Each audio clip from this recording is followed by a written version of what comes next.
എജു സ്പാർക്കിലേക്ക് സ്വാഗതം. നമ്മൾ അടിസ്ഥാന പാഠാവലി ക്ലാസ് 5 മോഡൽ ക്വസ്റ്റ്യൻ പേപ്പറാണ് നോക്കുന്നത്. അപ്പോൾ പാർട്ട് 1 നമ്മൾ ഡയറി കുറിപ്പ് വരെ പറഞ്ഞിട്ടുണ്ട്. ഇനി നമ്മൾ നോക്കാൻ പോകുന്നത് താരതമ്യ കുറിപ്പാണ്. പിന്നെ അഭിപ്രായ കുറിപ്പ്, താരതമ്യ കുറിപ്പിൽ ഇതിൽ ഏതെങ്കിലും ഒരെണ്ണം എഴുതിയാൽ മതി. അപ്പോൾ നമുക്ക് ആദ്യം താരതമ്യ കുറിപ്പ് നോക്കാം. എൻ്റെ അമ്മ ആഗ്രഹിച്ചത് അമ്മ നേടിയെടുത്തു. സുമംഗലയ്ക്കും അതിനൊക്കെ കഴിയേണ്ടതാണ്. ഇഷ്ടപ്പെടുന്നത് ചെയ്യാൻ പരിശ്രമിക്കുന്ന അമ്മയുടെ സുമംഗലയുടെയും സാഹചര്യങ്ങൾ വിലയിരുത്തി ഒരു താരതമ്യ കുറിപ്പ് എഴുതാനാണ് നമ്മളോട് പറഞ്ഞിരിക്കുന്നത്. അപ്പോൾ എങ്ങനെയാണ് താരതമ്യ കുറിപ്പ് എഴുതാൻ നോക്കാം. നോക്കിയേ, ഇവിടെ ചെറിയൊരു മിസ്റ്റേക്കൊക്കെ ഉണ്ട്. താരതമ്യക്കുറിപ്പ് നമുക്ക് എന്നാലും നോക്കാം. എൻ്റെ അമ്മ എപ്പോഴും എനിക്ക് പ്രോത്സാഹനം നൽകി. എൻ്റെ കഴിവുകൾ തിരിച്ചറിഞ്ഞു. എനിക്ക് മുൻപോട്ട് പോകാൻ ധൈര്യം തന്നു. ഇവിടെ തെറ്റുണ്ട് കേട്ടോ, ഞാൻ മുന്നോട്ടല്ല, എനിക്ക് മുൻപോട്ട് പോകാനുള്ള ധൈര്യം നൽകി. സമൂഹം അതിൻ്റെ വിപരീതമായിരുന്നു. പെൺകുട്ടികൾ കളിക്കരുത്, പഠിക്കരുത് എന്നായിരുന്നു അവരുടെ ധാരണ. അമ്മയുടെ പ്രോത്സാഹനം എനിക്ക് ശക്തിയായി.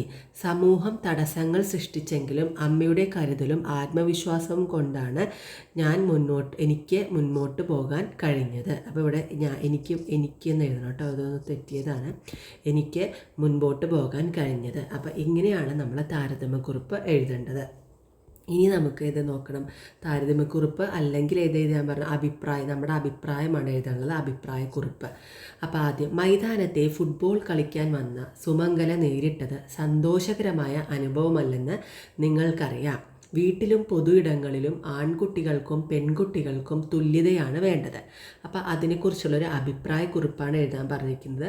അപ്പോൾ ടെക്സ്റ്റ് ബുക്ക് നന്നായി വായിച്ചിട്ടുള്ളവർക്ക് മാത്രമാണ് ഇത് എഴുതാൻ പറ്റുള്ളൂ. അപ്പോൾ ടോമോയിലെ കളിരീതികളും അതുപോലെ ഫുട്ബോളിലെ സുമംഗലയെക്കുറിച്ചിട്ടും നന്നായിട്ട് വായിക്കണം കേട്ടോ. അപ്പോൾ നമുക്ക് അഭിപ്രായക്കുറിപ്പ് എങ്ങനെയാണ് എഴുതാൻ നമുക്ക് നോക്കാം.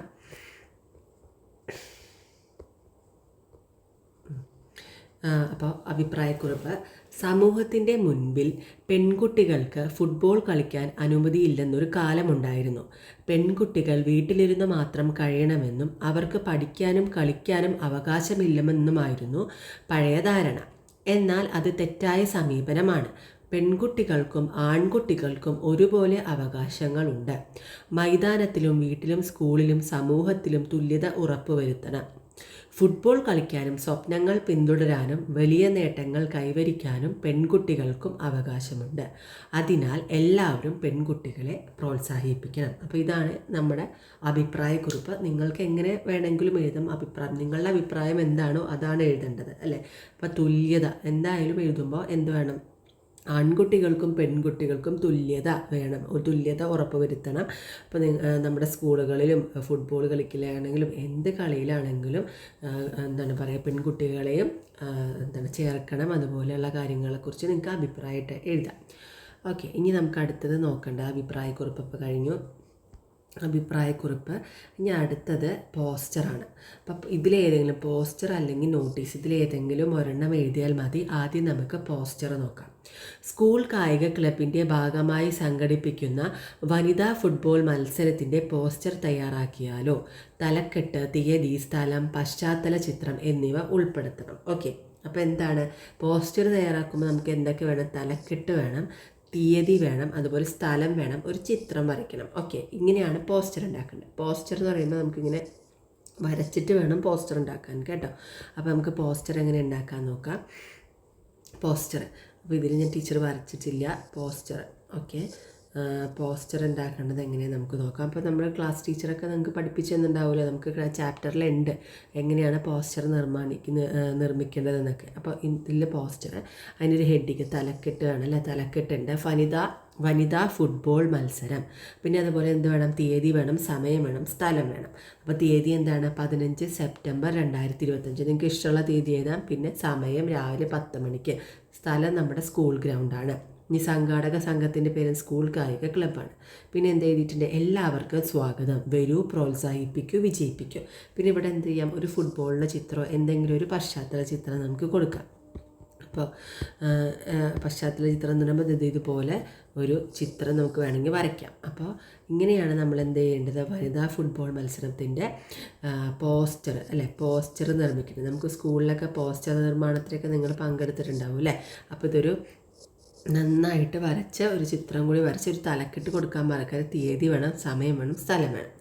ഇനി നമുക്ക് അടുത്തത് നോക്കാം. ഇനി എന്താണ്, പോസ്റ്റർ നിർമ്മാണം കഴിഞ്ഞു. ഇനി നോട്ടീസ്. ടോമോയിലെ രസകരമായ കായികമേള പരിചയപ്പെട്ടല്ലോ. നിങ്ങളുടെ വിദ്യാലയത്തിലെ കായികമേളയുടെ നോട്ടീസ് തയ്യാറാക്കാം. ഉദ്ഘാടനം, അതിഥികൾ, മത്സര ഇനങ്ങൾ, സമ്മാനദാനം എന്നിവ ഉൾപ്പെടുത്തണം. എന്തൊക്കെ നോക്കണം നോട്ടീസ് തയ്യാറാക്കുമ്പോൾ? ഉദ്ഘാടനം ആരാണ് ചെയ്യുന്നത്, അതിഥികൾ ആരൊക്കെ വരുന്നുണ്ട്, പിന്നെ എന്തൊക്കെ മത്സര ഇനങ്ങളാണുള്ളത്, സമ്മാനദാനം എന്തൊക്കെ സമ്മാനദാനം എന്നിവ ഉൾപ്പെടുത്തണം. ഇങ്ങനെയാണ് നോട്ടീസ് വേണ്ടത്. അപ്പോൾ നമുക്ക് നോട്ടീസ് എങ്ങനെയാണ് നോക്കാം. അപ്പോൾ നോട്ടീസ് സ്കൂൾ കായികമേള 2025 എന്നാണ് തലക്കെട്ട് കൊടുത്തിരിക്കുന്നത്. ഓക്കെ, ഇനി എന്ത് വേണം? ഞങ്ങളുടെ സ്കൂൾ കായികമേള 2025 ഒക്ടോബർ 10 രാവിലെ 9 മണിക്ക് സ്കൂൾ ഗ്രൗണ്ടിൽ നടക്കുന്നതാണ്. ഇനി എന്ത് വേണം? അപ്പോൾ സ്കൂൾ എവിടെയാണ് നടക്കുന്നത്, സമയമൊക്കെ നമ്മൾ പറഞ്ഞു. പിന്നെ ഉദ്ഘാടനം ആരാണ്? പ്രസിദ്ധമായാലും കായിക താരം ശ്രീമതി ഒരാളുടെ പേരെഴുതുക. പിന്നെ മത്സര ഇനങ്ങൾ നേതാട്ടോ. ഇനങ്ങൾ ഏതൊക്കെയാണ്? ഫുട്ബോൾ, വോളിബോൾ, ക്രിക്കറ്റ്, ഓട്ടം. ഇതൊക്കെയാണ് നമ്മുടെ സ്കൂളിലെ മത്സര ഇനങ്ങൾ. ഇനി എന്താ? സമ്മാനദാനം സന്ധ്യയ്ക്ക് 4 മണിക്ക് നടക്കും. എല്ലാ വിദ്യാർത്ഥികളും സജീവമായി പങ്കെടുക്കണമെന്നും അഭ്യർത്ഥിക്കുന്നു. അപ്പോൾ സമ്മാനദാനത്തിനെ കുറിച്ചും പറഞ്ഞു.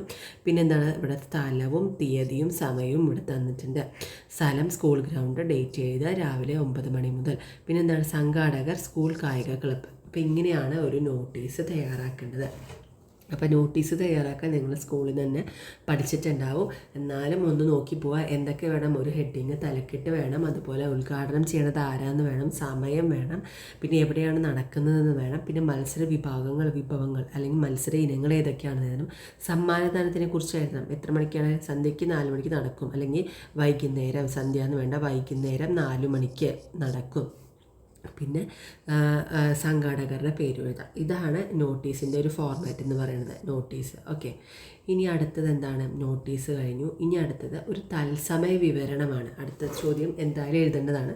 ഇതിൽ നോട്ടീസ് അല്ലെങ്കിൽ പോസ്റ്റർ ഇതിൽ ഏതെങ്കിലും ഒരെണ്ണം എഴുതിയാൽ മതി. ഇനി തത്സമയ വിവരണം. കളിക്കാരുടെ വേഗതയും കാണികളുടെ ആരവവും പങ്കുവയ്ക്കുന്ന കളിയുടെ വിവരണം ആവേശകരമാണ്. നിങ്ങൾക്ക് ഇഷ്ടപ്പെട്ട ഒരു മത്സരത്തിൻ്റെ തത്സമയ വിവരണം അവതരിപ്പിക്കുക. തത്സമയ വിവരണം എന്ന് പറഞ്ഞാൽ എന്താ? നിങ്ങൾ ഗോദ സിനിമ കണ്ടിട്ടുണ്ടോ? ഗോദ സിനിമയിൽ ഇങ്ങനെ ഗോദയിൽ ഇപ്പോൾ ബോക്സിങ്ങോ അതിലൊക്കെ ഇങ്ങനെ തത്സമയം ഇങ്ങനെ പറയുന്നത് കേട്ടിട്ടില്ല. അപ്പോൾ നമുക്ക് അതാണ് എഴുതേണ്ടത്. അപ്പോൾ നമുക്കൊന്ന് എഴുതി നോക്കാം എങ്ങനെയാണ് തത്സമയ വിവരണം എഴുതുക. അപ്പോൾ തത്സമയ വിവരണത്തിൻ്റെ ഒരു മാതൃകയാണ്. അപ്പോൾ എങ്ങനെയാണ്? സ്വാഗതം എല്ലാവർക്കും. ഇപ്പോൾ സ്കൂൾ ഗ്രൗണ്ടിൽ ആവേശകരമായ ഫുട്ബോൾ മത്സരം നടക്കുകയാണ്. മത്സരം തുടങ്ങിക്കഴിഞ്ഞു. കളിക്കാർ പന്തിനൊപ്പം അതിവേഗത്തിൽ മുന്നേറുന്നു. കാണികൾ ആവേശത്തോടെ കൈയടിക്കുന്നു. ഗോൾ പോസ്റ്റിന് മുന്നിൽ കടുത്ത മത്സരം. പന്ത് വലതുവശത്തേക്ക്, പിന്നിടത്തേക്ക്.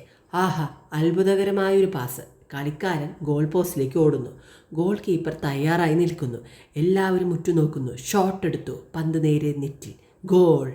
കാണികൾ ആവേശത്തോടെ എഴുന്നേറ്റ് കൈയടിക്കുന്നു. ടീമിൻ്റെ ആത്മവിശ്വാസം ഇരട്ടിയാകുന്നു. കളിയുടെ ഉത്സാഹവും ആവേശവും എല്ലാവരെയും വിസ്മയിപ്പിച്ചിരിക്കുന്നു. അപ്പോൾ ഇങ്ങനെയാണ് എന്ത് ചെയ്യേണ്ട? ഒരു തത്സമയ വിവരണം എഴുതേണ്ട. ഫുട്ബോൾ കളിക്കലോ അല്ലെങ്കിൽ ക്രിക്കറ്റോ അതിൽ നിങ്ങൾക്ക് ഇഷ്ടമുള്ള എഴുതാമെന്ന് വെച്ചാൽ ഇതുപോലെ തത്സമയം നമ്മൾ എന്താണ് കാണുന്നതെന്ന് വെച്ചാൽ അത് എഴുതണം. ഓക്കെ, അതാണ് തത്സമയ വിവരണം എന്ന് പറയുന്നത്. അപ്പോൾ ഇത്രയേ ഉള്ളൂ നമുക്ക് നമ്മുടെ അടിസ്ഥാന പാഠാവലി മലയാളം സെക്കൻഡിൽ എഴുതാൻ. സിമ്പിളാണ്. അപ്പോൾ നോട്ടീസ് പഠിക്കണം, നോട്ടീസ് ഒരെണ്ണം നോക്കി വയ്ക്കണം, അതുപോലെ പോസ്റ്റർ എഴുതണം, പിന്നെ തത്സമയ വിവരണം എന്തെങ്കിലും ഒന്ന് നോക്കി വയ്ക്കണം. പിന്നെ നമുക്ക് നോട്ടീസ്, പോസ്റ്റർ, താരതമ്യക്കുറിപ്പ്, അഭിപ്രായക്കുറിപ്പ്, അപ്പോൾ ഇതൊക്കെ ടെക്സ്റ്റിൽ ബേസ് ചെയ്തിട്ട് തന്നെയാണ് ചോദിക്കുക. അപ്പോൾ എല്ലാവരും നന്നായിട്ട് ടെക്സ്റ്റ് വായിക്കണം. അതുപോലെ അതിലത്തെ ആക്ടിവിറ്റികളെല്ലാം വായിച്ച് പഠിക്കണം കേട്ടോ. വായിച്ച് പഠിക്കുക എന്ന് പറഞ്ഞാൽ കാണാപ്പാഠം പഠിക്കുകയല്ല, നിങ്ങൾക്ക് അറിയുന്ന കാര്യങ്ങൾ എഴുതാൻ പഠിക്കണം. ഓക്കെ, പിന്നെന്താണ്? ഇങ്ങനെ കുറച്ച് ഒബ്ജക്റ്റീവ് ടൈപ്പ് ക്വസ്റ്റ്യൻ ഉണ്ടാവും. അപ്പോൾ ഈ കൂൾ ഓഫ് ടൈമിൽ നമ്മൾ ഇതെല്ലാം നന്നായി വായിച്ചിട്ട് ആൻസർ എഴുതാൻ ശ്രമിക്കണം. Okay, thank you.